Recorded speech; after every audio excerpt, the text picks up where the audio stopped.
Rick Grenell's joining us now, and we're back to the documents issue. And this is dogging and rightfully so the Biden administration. He had to address it in Mexico, and it was a very, especially for Joe Biden, a very prepared statement, very legalese, and a lot of carefully worded statement because of the way he's gone after former President Trump, who, by the way, has classification power and declassification power.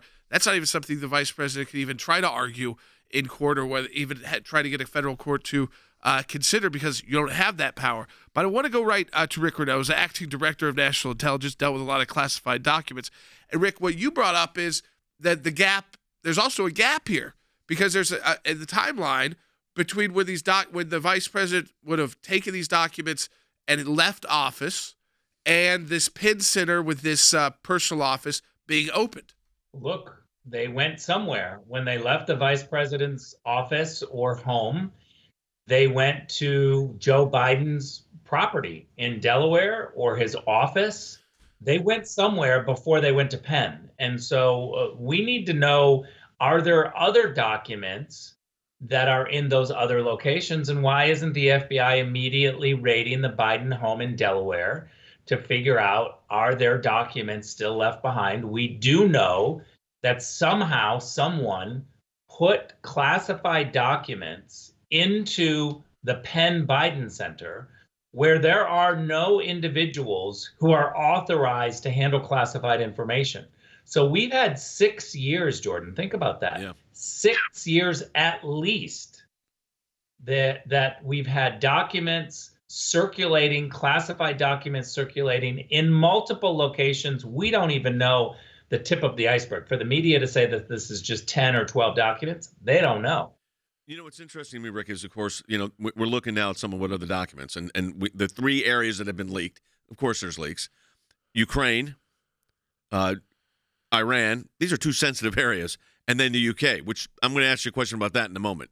Because Ukraine, Biden was over there as vice president. He was working with Poroshenko, the then president, trying to get the prosecutor fired, which he did while his son was on the board of Burisma. We've been through that. But, I spent 3 weeks, and so did Jordan, on the floor of the United States Senate, defending an impeachment on the former president of the United States involving Ukraine.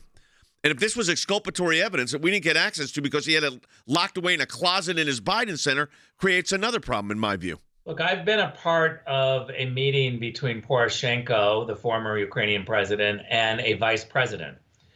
It was Mike Pence, where I did this negotiation with and this meeting. And the reality is that Poroshenko had a lot of dealings with the Biden administration, the Obama-Biden administration, and forged a very close relationship with then Vice President Joe Biden. These documents, which we need to figure out what's in these documents, because to your point, we had this whole Poroshenko issue fall flat into the Trump administration's lap. And the reality is that now we're understanding that Joe Biden has classified information about Ukraine that clearly would have impacted not only your legal dispute that you handled for the president, the impeachment hoax, and also, could be Burisma. It could be Hunter Biden's business dealings. Is Joe Biden protecting Hunter Biden's business dealings by taking classified information about Ukraine and Burisma? We don't know. And there needs to be an immediate investigation. And I would suggest that Chris Wray needs to direct the FBI to go look at the chain of custody on these classified documents and figure out exactly where they were and go raid each and every home and business that held these original documents before they ended up at Penn. Turning to some of the politics of this too, Rick, the idea, the way that President Biden tried to hammer former President Trump and other Democrats, and there was a raid at Mar-a-Lago and threats of potential other raids and criminal investigations. It just seems to me, we know Washington is very hypocritical, and oftentimes the left doesn't care if they look like hypocrites, but and it matters that of this seriousness because of your knowledge about dealing with all the classified documents and national security information.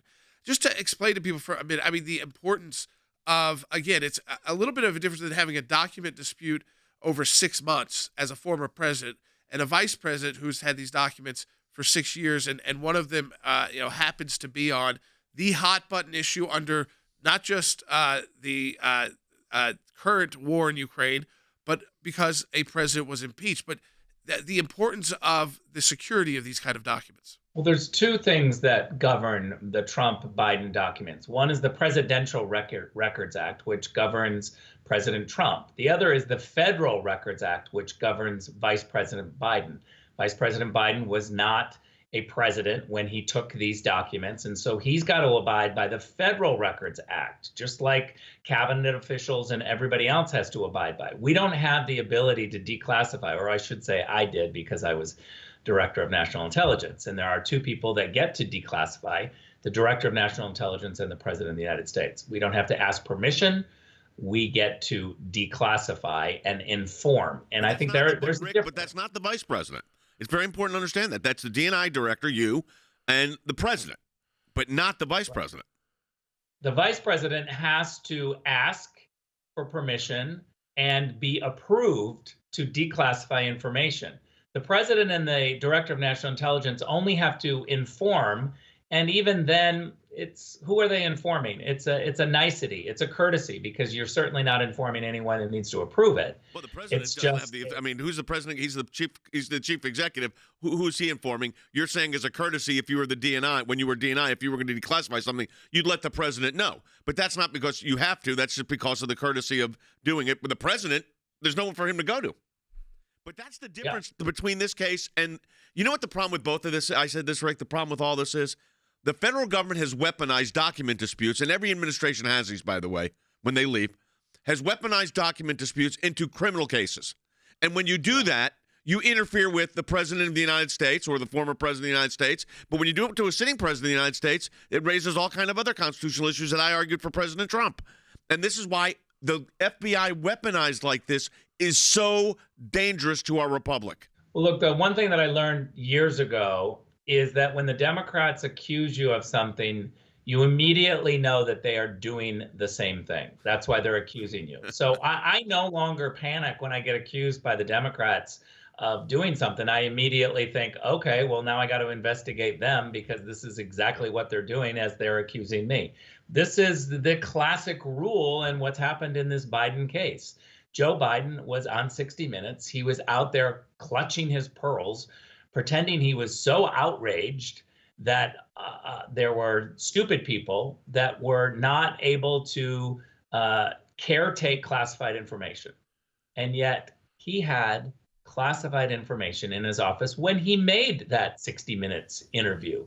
He was guilty of the exact same thing that he was so shocked that Donald Trump was doing. And again, as you point out rightly, he was the vice president. He didn't have declassification authority. President Trump did. It was unreal, the tone in which President Biden said this about the former president. Do we have that bite? Let's go. When you saw the photograph of the top secret documents laid out on the floor at Mar-a-Lago, what did you think to yourself, looking at that image? How that could possibly happen, how anyone could be that irresponsible. I thought, what data was in there that may compromise sources and methods? By that I mean names of people who helped, or et cetera. And it's just totally irresponsible. I'd like to know when that interview took place, when he said that. September 18th, 22. Okay. And in November, they start the document. I mean, this is just, you call it coincidence, but to be outraged, the double standard here is ironic at least. Yeah, and I think that the fact that we all know Ukraine is involved here, it's changes highly the whole suspicious. dynamics. Yeah, right. Highly suspicious. Again, Rick, as always, we appreciate you joining us with your insight. There's no one else that can give that kind of insight. I mean, because there's two people on Earth that have the power to declassify, and Rick. And you just heard from one positions. of them when he was in the DNI position, which is great. We're glad he's part of our team.